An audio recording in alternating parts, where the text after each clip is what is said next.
Bienvenidos, queridos hermanos, a este nuevo tema de nuestro curso de Escuela de la Fe. Hoy día tenemos un tema muy especial, muy importante, como es la pasión y muerte del Señor Jesús. Iniciamos este encuentro entonces en el nombre del Padre, y del Hijo, y del Espíritu Santo. Amén. Padre, en tus manos me pongo, haz de mí lo que quieras, por todo lo que hagas de mí, te doy gracias. Estoy dispuesto a todo, lo acepto todo, con tal de que tu voluntad se haga en mí y en todas tus criaturas. No deseo nada más, Dios mío.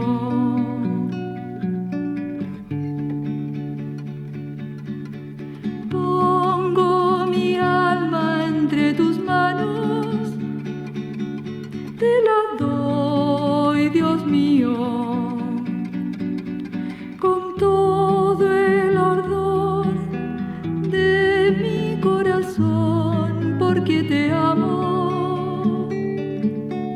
Y es para mí necesidad de amor el darme, el entregarme entre tus manos sin medida, con infinita confianza, porque tú eres mi Padre. Amén.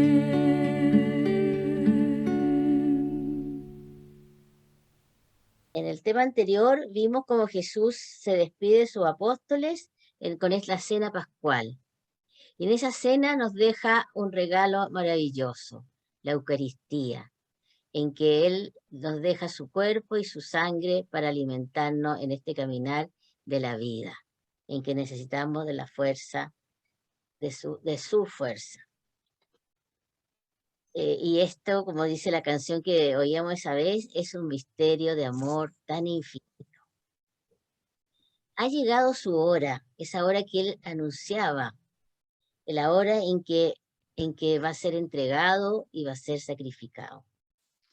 Y al final de la cena, Él entrega su testamento espiritual a sus apóstoles en esa gran oración sacerdotal que les comentamos. Después anuncia la traición de uno de sus amigos y la negación de otro. Y que además todos lo iban a abandonar. Ya hemos llegado a este momento crucial de la vida de Jesús, en que se entrega en manos de los dirigentes de su pueblo, que todo el tiempo estuvieron acusándolo de que era una persona que se hacía como Dios, y buscaban la manera de apresarlo y de matarlo. Hasta que lo lograron, ¿no es cierto?, con la ayuda de uno de sus apóstoles, y lo entregaron al procurador romano Poncio Pilato. Bueno, les pedimos entonces que vivamos este tema en profunda devoción, ya que nos coloca en el centro de nuestra salvación. El tema entonces que iniciamos ahora es la pasión y muerte de Jesús, el Señor, en que Él nos muestra su sacrificio por nosotros. En la portada vemos esta imagen donde Cristo, acompañado de estos dos ladrones, y su madre María Magdalena y Juan.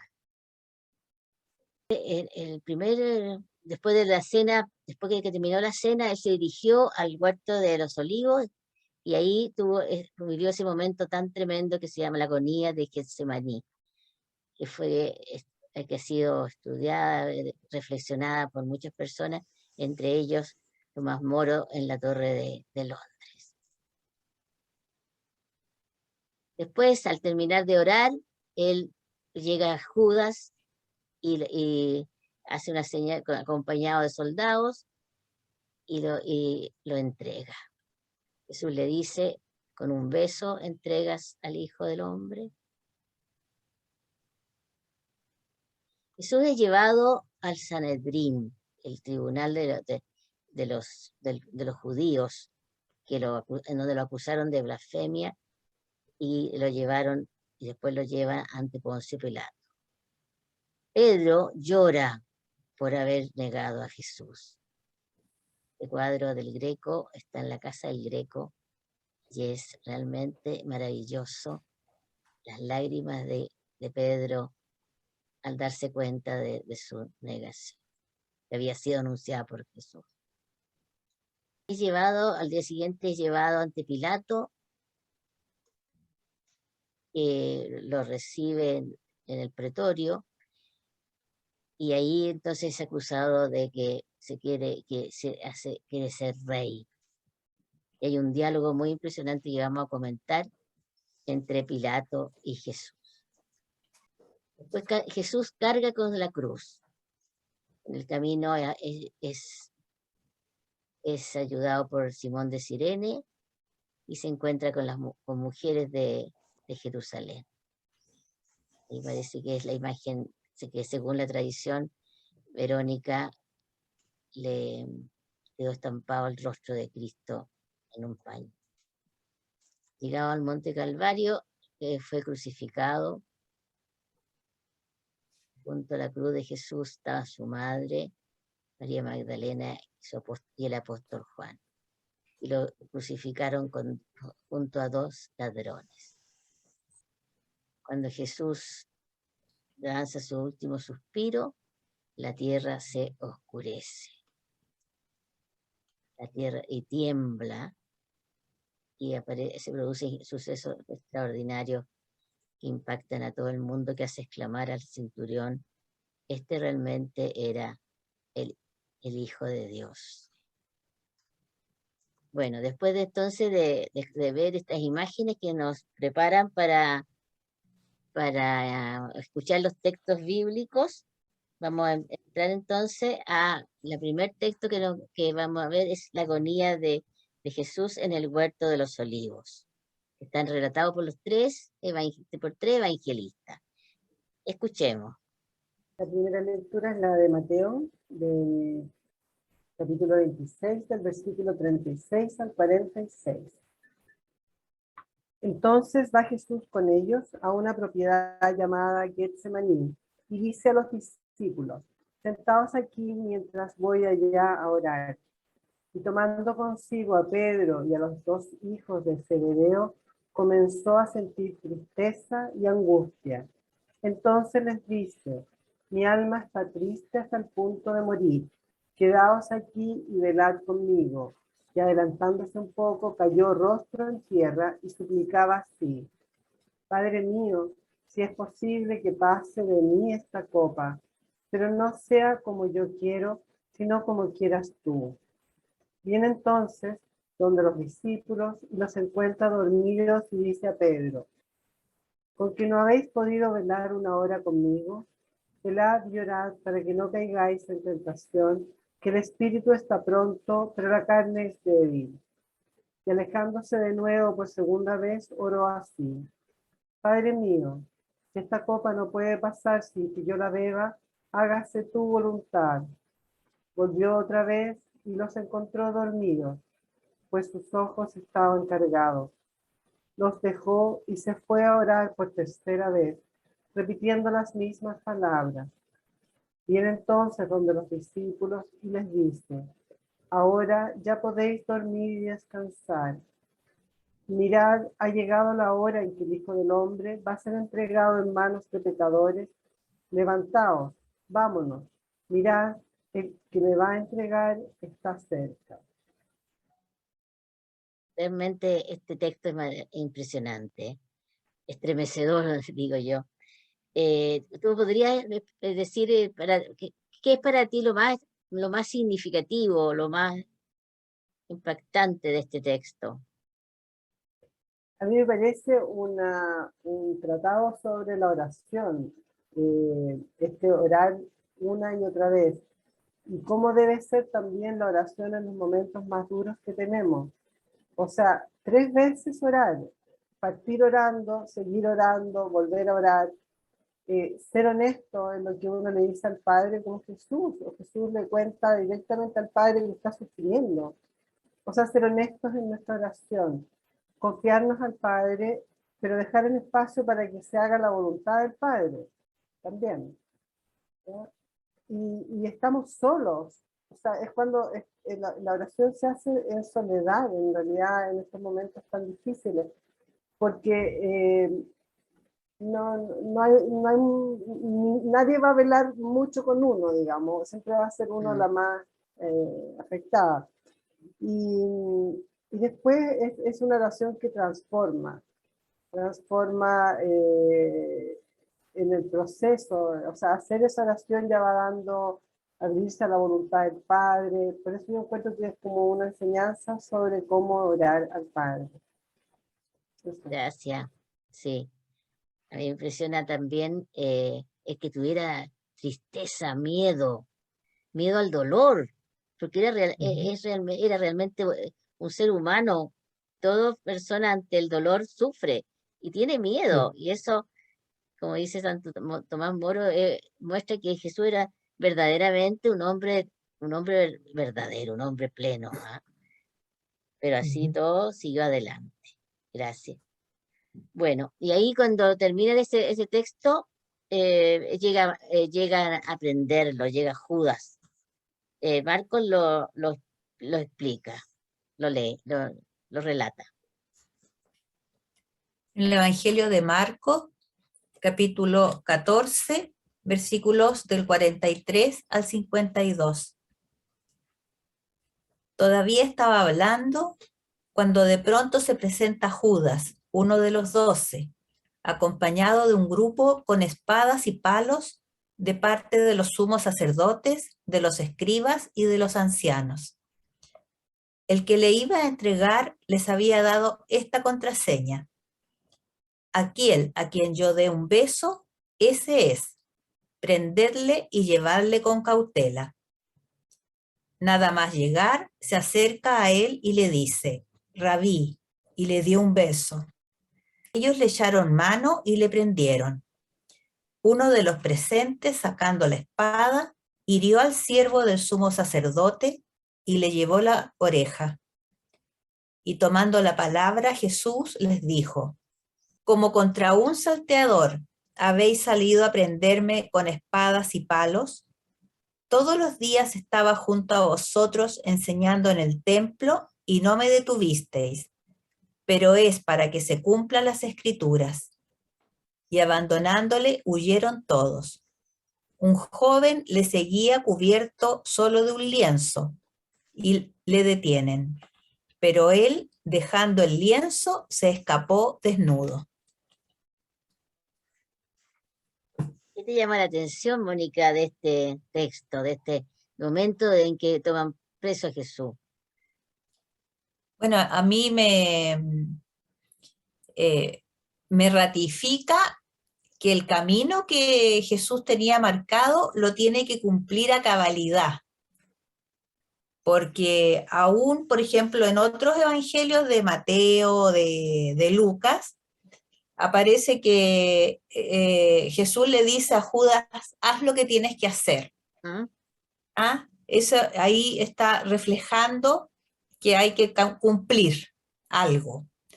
Y después, en otro evangelio, cuando se le atribuye a Pedro que le corta la oreja a Malco. Sí, Entonces Jesús le dice a Pedro, la copa que me ha dado el Padre, ¿no la voy a beber?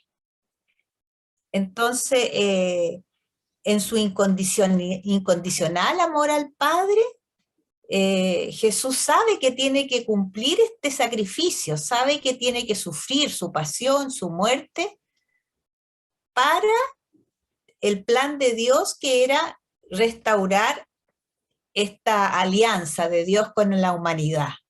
Y en esta gran misión, Él tiene que sufrir. Y queda como muy marcado acá. Eso ya, gracias. podría Muy bien. decir. Sí, sí, muy bien. Entonces después es llevado al Sanedrín, este tribunal de los judíos. Según San Lucas, capítulo 22, versículos del 63 al 71. Los hombres que le tenían preso se burlaban de él y le golpeaban, y cubriéndole con un velo le preguntaban, adivina, ¿quién es el que te ha pegado? Y le insultaban diciéndole otras muchas cosas. En cuanto se hizo de día, se reunió el consejo de ancianos del pueblo, sumos sacerdotes y escribas, le hicieron venir a su Sanedrín y le dijeron, si tú eres el Cristo, dínoslo.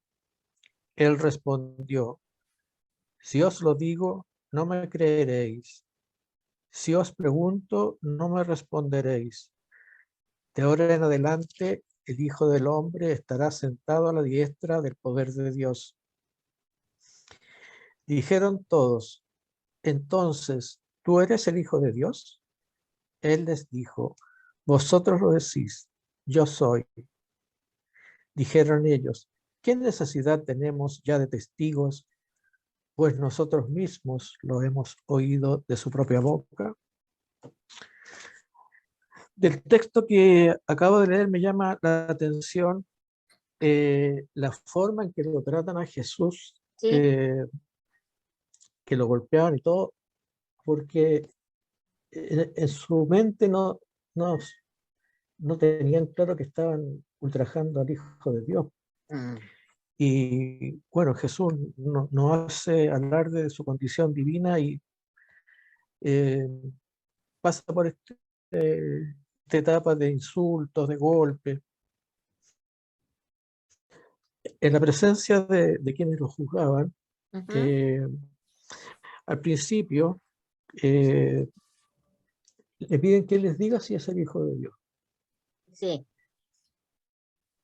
Entonces Jesús le dice que no le va a responder porque no le han de creer y si él pregunta algo no le van a responder, hasta que finalmente él le dice que va a estar sentado a la diestra de Dios. Y sí, entonces ahí viene la pregunta clave. Le dicen, ¿tú eres el Hijo de Dios?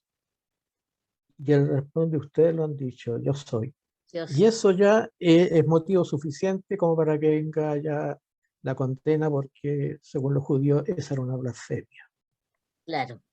Sí, en el fondo, esa fue la razón por la cual fue condenado. Sí. Gracias, Emilio. Bueno, y después en el patio, parece que estaba en el patio, estaba Pedro. Escuchemos qué fue lo que le pasó a Pedro que lo negó. San Juan, capítulo 18, versículos del 25 al 27. Estaba allí Simón Pedro, calentándose, y le dijeron, ¿no eres tú también de sus discípulos? Él lo negó diciendo, no lo soy. Uno de los siervos del sumo sacerdote, pariente de aquel a quien Pedro había cortado la oreja, le dice, ¿no te vi yo en el huerto con él? Pedro volvió a negar y al instante cantó un gallo. ¿Qué crees tú que le pasó a Pedro? ¿Qué crees que? Bueno, Pedro lo negó, ¿cierto?, en 3 oportunidades. Y luego dice el texto, cantó el gallo. Y ahí recordó Pedro lo que Jesús le había anticipado que él haría. Allí se dio cuenta Pedro del tremendo error que había cometido. Pero Pedro, lo bueno, digamos, o sea, lo increíble también de Pedro es que él reconoció su pecado y se arrepintió. Las escrituras nos dicen que lloró amargamente. Pedro tenía un carácter impetuoso, ¿cierto? Impulsivo, que lo llevaba a equivocarse.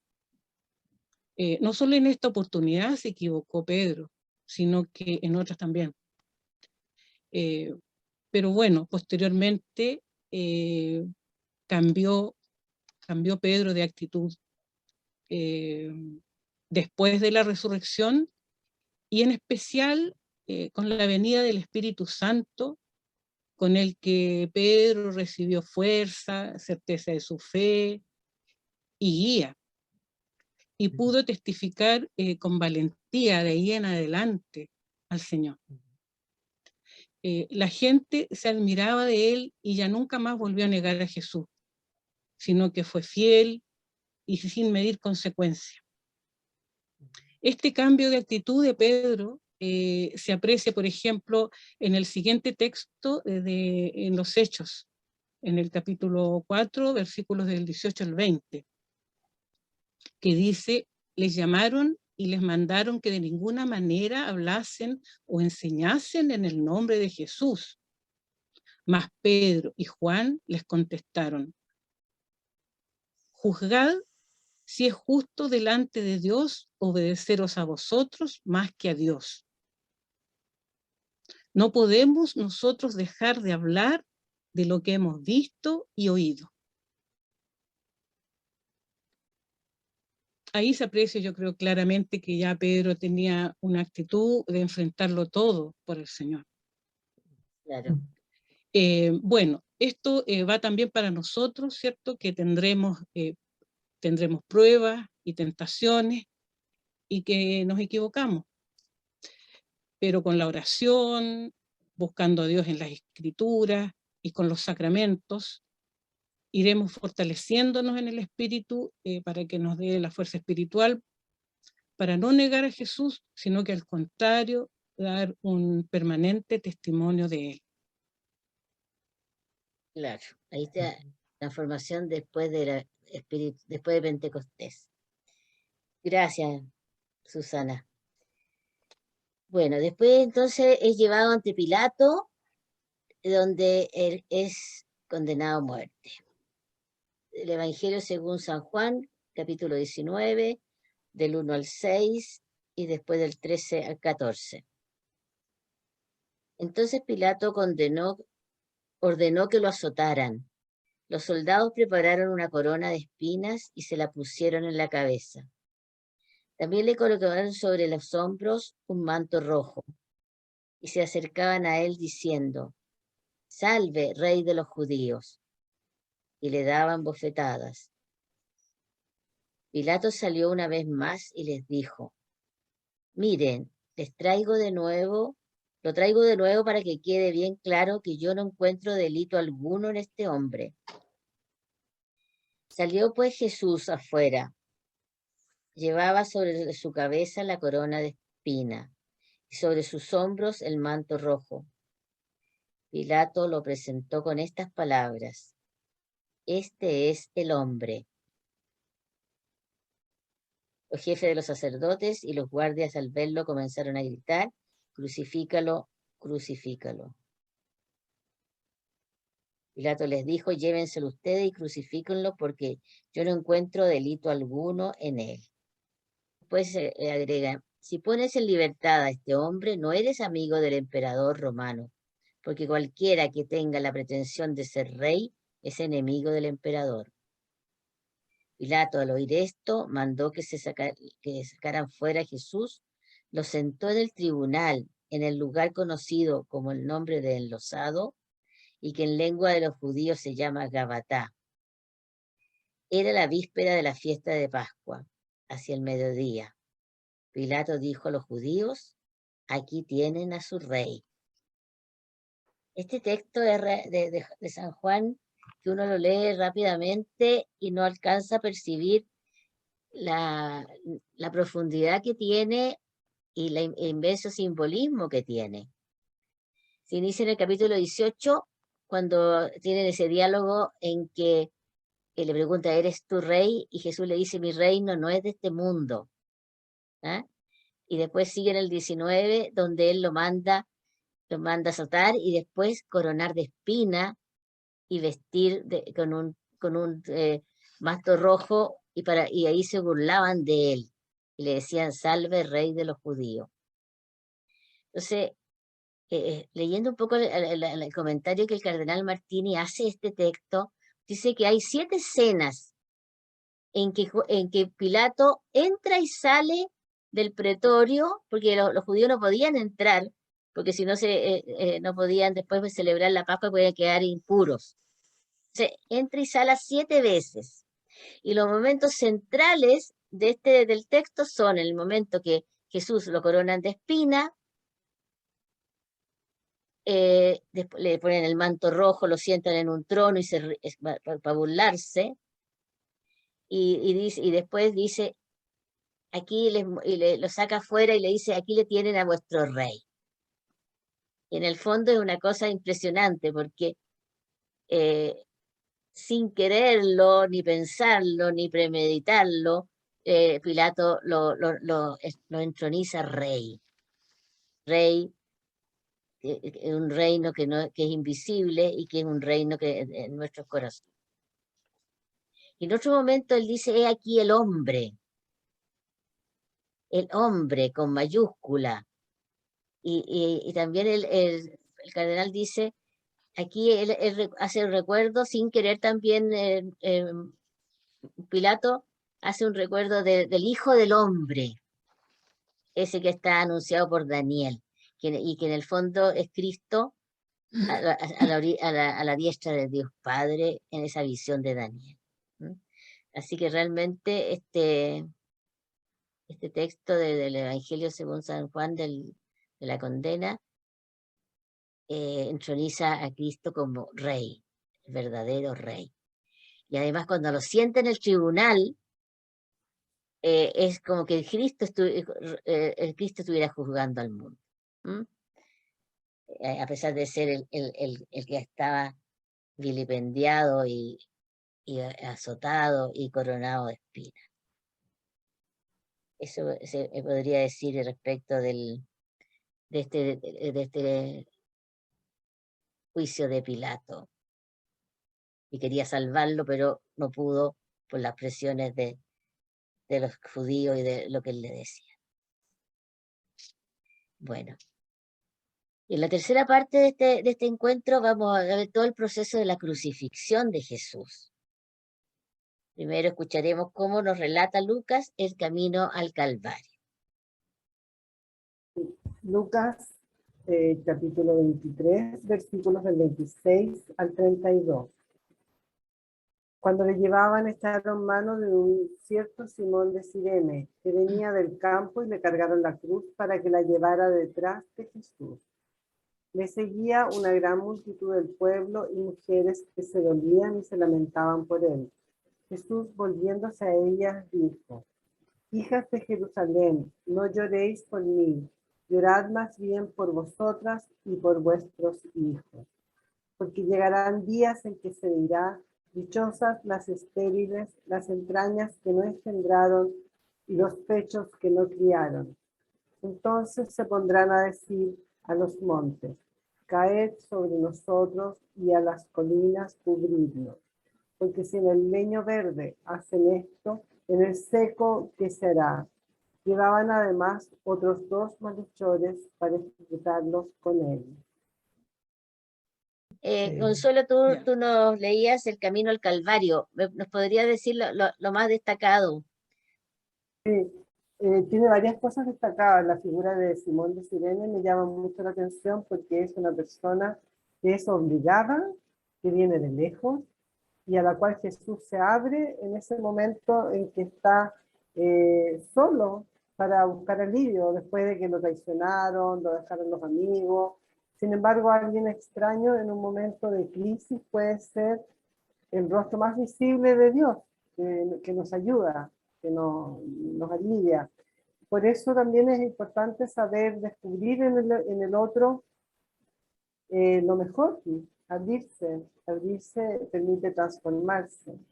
Y el dolor es una oportunidad para esas instancias. El texto sobre las mujeres y el llanto de las mujeres me parece que hace alusión a los profetas también. El texto. ¿A los profetas? Pienso que sí, que es que está mencionado en el Antiguo Testamento esas palabras. Ah. Bien, gracias. Veamos entonces cómo, llegado al monte, Cristo fue crucificado. Del Evangelio de Juan, capítulo 19, versículos del 16 al 22. Tomaron pues a Jesús, y él, cargando con su cruz, salió hacia el lugar llamado Calvario, que en hebreo se llama Gólgota. Y allí le crucificaron, y con él a otros dos, uno a cada lado, y Jesús en medio. Pilato redactó también una inscripción y la puso sobre la cruz. Lo escrito era: Jesús el Nazareno, el Rey de los Judíos. Esta inscripción la leyeron muchos judíos, porque el lugar donde había sido crucificado Jesús estaba cerca de la ciudad, y estaba escrita en hebreo, latín y griego. Los sumos sacerdotes de los judíos dijeron a Pilato: no escribas el Rey de los Judíos, sino: este ha dicho, yo soy el Rey de los Judíos. Pilato respondió: lo que he escrito, escrito está. Ya, bien. Cuéntanos, Mónica, ¿cómo lo ves? Bueno, a mí la primera parte que me impresionó fue cuando Jesús carga con la cruz, porque me recuerdo de la prefigura de Cristo en Abraham, cuando lleva al monte a sacrificar a Isaac, su hijo, y le carga sobre la espalda la leña que va a ser su hoguera. Entonces, y después el niño le dice a Abraham, ¿y dónde está el cordero para el holocausto? Entonces, es tan similar el hecho que impresiona muchísimo. La otra cosa es los dos hombres, los que están uno al lado y al otro de Jesús, cómo uno a la hora de su muerte mira a Jesús y le dice, recuerda o acuérdate de mí cuando estés en tu reino. Y el otro bandido no dice nada, o sea, dice como que no tiene ninguna fe. Y Jesús aún ahí en la agonía, él con todo amor, con toda generosidad, le dice, vas a estar conmigo en el paraíso. Entonces, lo vi como un llamado a, en el último momento de la vida, siempre mirar a Jesús, porque Él nos va a responder. Y la otra cosa que me interesó son las palabras que puso Pilatos en la cruz a Jesús. Sí, pues. Porque en latín se dice INRI, que significa Jesus Nazarenus Rex Iudarium, o sea, Jesús Nazareno, Rey de los Judíos. Y cuando le reclamaron a Pilatos que por qué había puesto así y no había puesto, este dice que es el Rey de los Judíos, como que casualmente se da a entender que sí era el Rey de los Judíos, que sí era el Mesías esperado, y quedó así. Entonces es como una paradoja de cómo sucedieron las cosas. Así es. y ya lo había proclamado Pilato rey Claro, en el pretor, burlonamente, burlonamente, irónicamente, claro. irónicamente. Mm, Bien. sí. Jesús dijo otras palabras en la cruz, que son muy hermosas. A ver, ¿sí, Emilio? Sí, del Evangelio según San Lucas, capítulo 23, versículos del 33 al 43. Llegados al lugar llamado Calvario, le crucificaron allí a él y a los malhechores, uno a la derecha y otro a la izquierda. Jesús decía: Padre, perdónales porque no saben lo que hacen. Se repartieron sus vestidos echando a suertes. Estaba el pueblo mirando. Los magistrados hacían muecas diciendo: a otros salvó, que se salve a sí mismo, si él es el Cristo de Dios, el elegido. También los soldados se burlaban de él y acercándose le ofrecían vinagre y le decían: si tú eres el rey de los judíos, sálvate. Había encima de él una inscripción: este es el rey de los judíos. Uno de los malhechores colgados le insultaba: ¿no eres tú el Cristo? Pues sálvate a ti y a nosotros.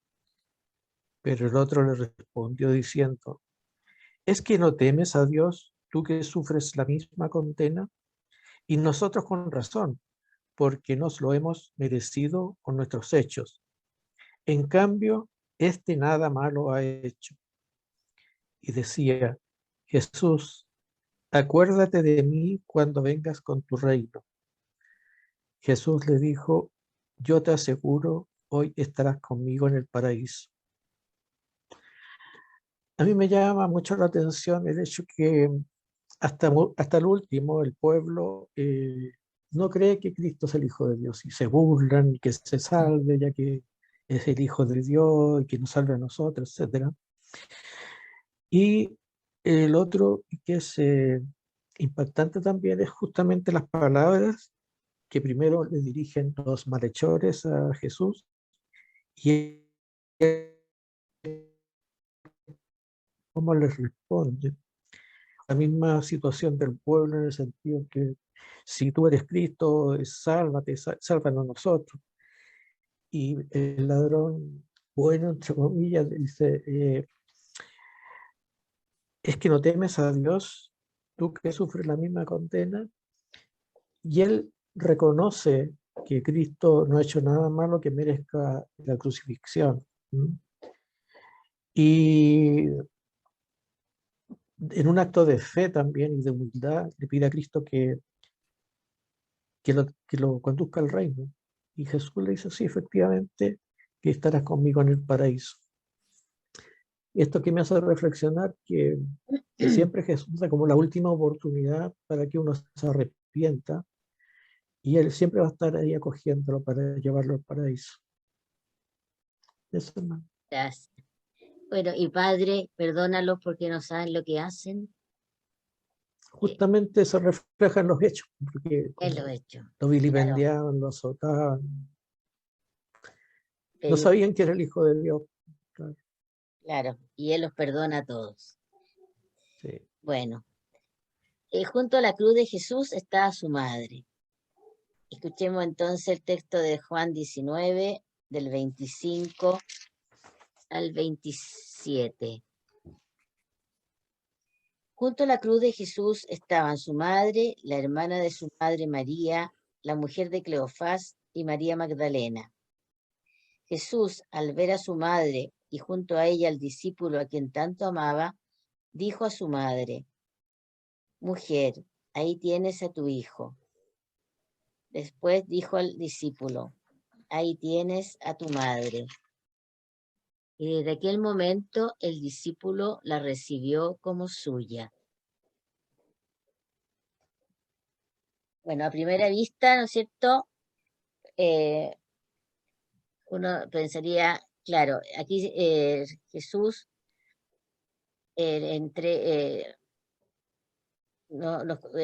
decir, mujer, ahí tienes a tu hijo, en ese hijo se representa toda la humanidad. Entonces todos nosotros nos sentimos hijos y hermanos entre nosotros.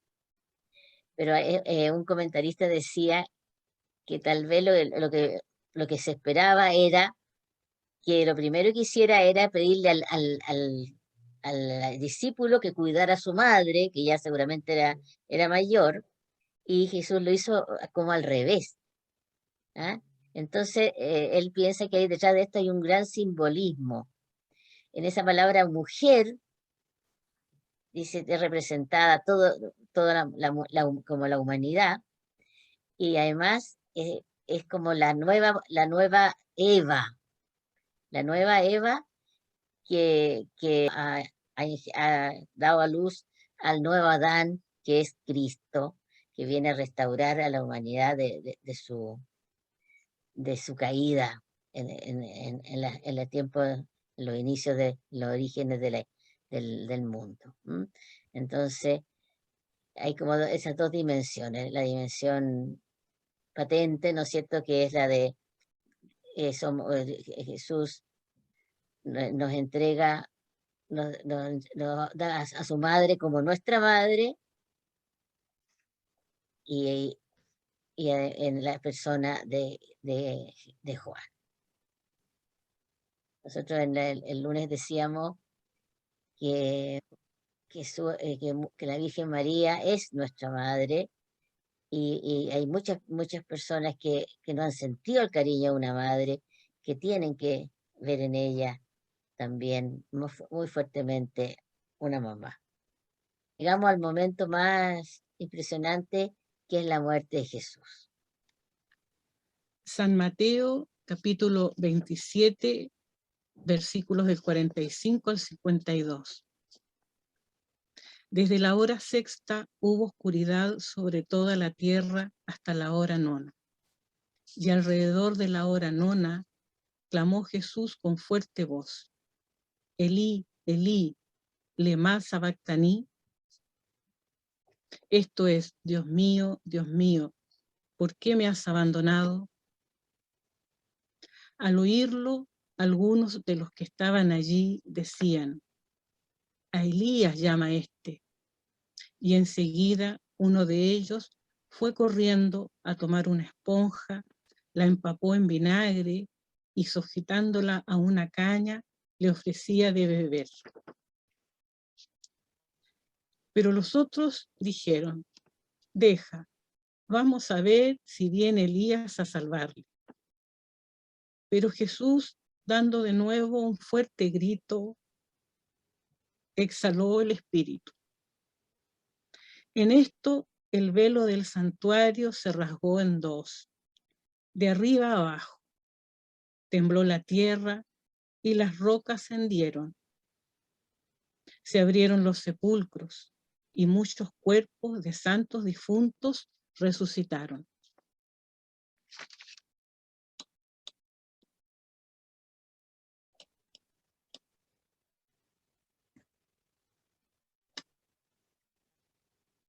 ¿Qué nos dices?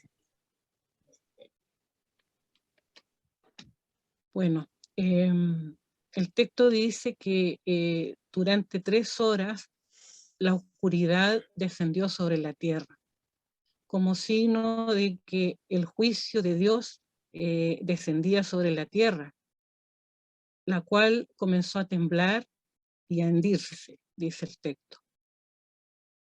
Jesús, rechazado por la humanidad, agonizante, en medio de la lucha con los poderes de las tinieblas, se encontraba en un litigio. Había asumido el pecado de la humanidad como propio y se le estaba imputando y enjuiciando en consecuencia. Jesús se encontraba despojado de todo, hasta de su inocencia, para luego llegar a su punto extremo de despojo y sufrimiento, el más profundo, con el peor despojo, diría yo, el despojo de Dios, cuando dice: Dios mío, ¿Por qué me has abandonado? Experimenta él la angustia infinita del abandono en una noche junto a un sufrimiento infinito. La sensación de la angustia y del abandono total, que es el abandono de Dios, el que merecía el gigantesco pecado de la humanidad que él estaba asumiendo sobre sí. En estas condiciones, Jesucristo, solitario, humillado y doliente, torturado y despojado por completo, expía el pecado de la humanidad en su propia humanidad. Así Jesucristo, sacerdote, ofrece el Cordero Pascual para el sacrificio, para el perdón de los pecados de la humanidad, ofreciéndose a sí mismo al Padre. Dios Padre entonces devuelve al hombre allí, con Jesucristo humanidad, el espíritu reconciliador que nos restablece la posibilidad de comunión con Él, con el Padre.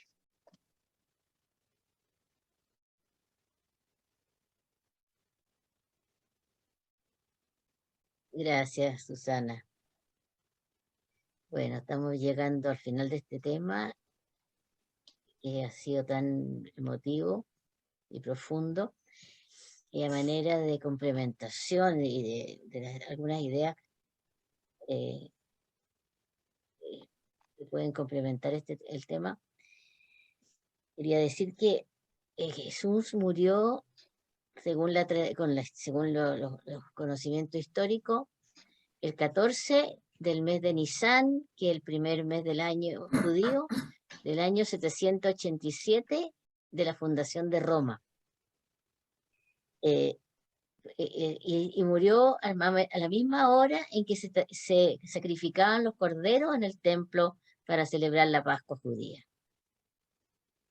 También quería agregar que un rabino judío en un texto que se publicó en un periódico, decía que este año, por una cosa inédita, han coincidido en el calendario el Pesaj, que es la Pascua judía, la Pascua de los cristianos y el mes de Ramadán.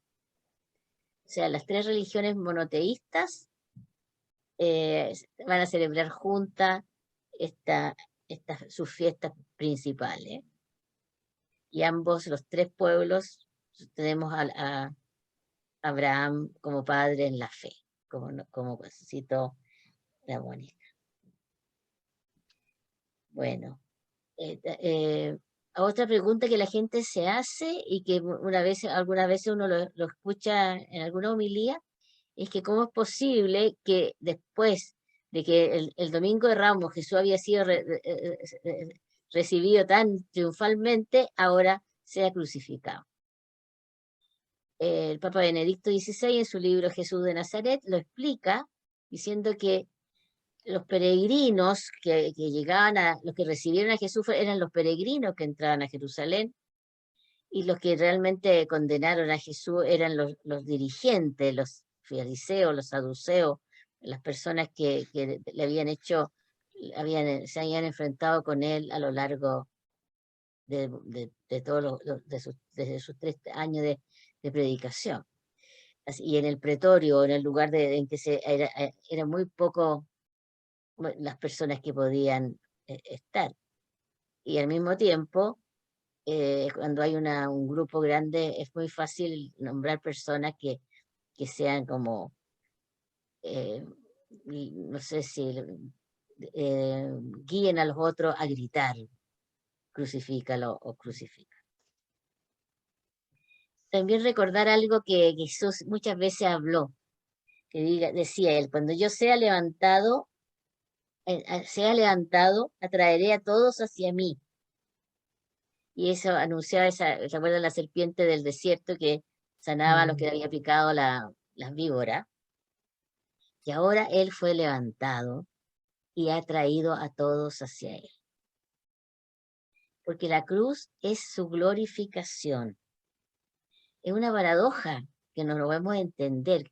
Cómo un crucificado manifiesta su gloria en esa cruz.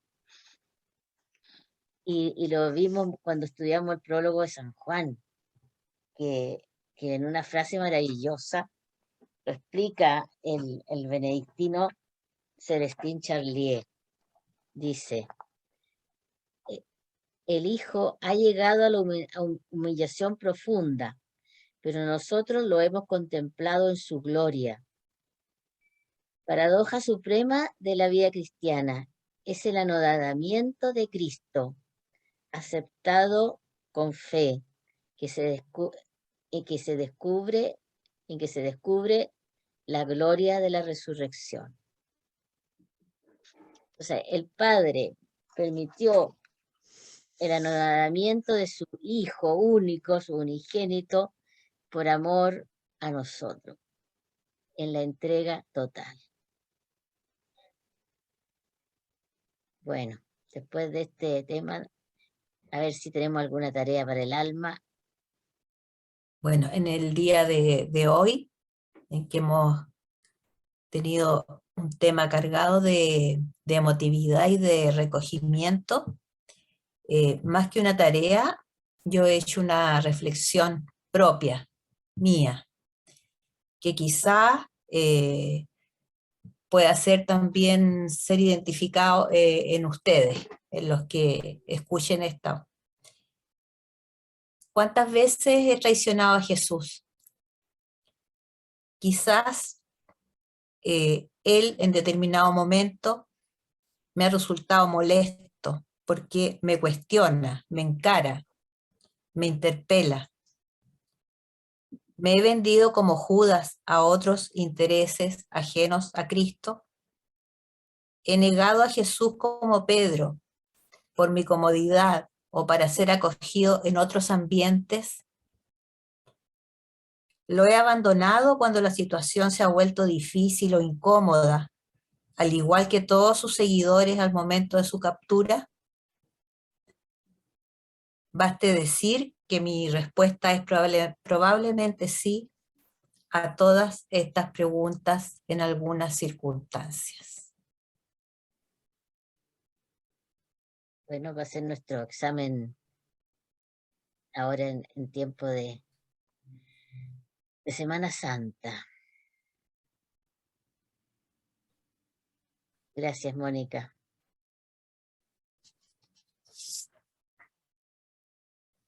La oración final, la oración... ¿Consuelo? Sí, yo quiero rezar con la Madre, porque siempre veo que la cruz se desciende a los brazos de una madre. Y que en tus brazos se dormía tu niño, el que se colgaba de tu cuello para darte miles de besos. El hijo que se parecía a ti, que se sonreía como tú, el que era la alegría tuya y de José. Ese Jesús que oraba en silencio, el que amaba a todos, ese Jesús hoy cierra los ojos. Ese es tu Jesús y nuestro Jesús. Amén. Bueno, llegamos entonces al final de este tema tan emotivo, hermoso y profundo. Y bueno, los que puedan participar en alguna celebración de Semana Santa, háganlo con devoción, con todo tratando de acercarse a lo que Cristo vivió. Nos despedimos entonces en esta tarde. Pedimos que el Señor los bendiga y los guarde, en nombre del Padre y del Hijo, Espíritu Santo. Amén. Amén. Amén.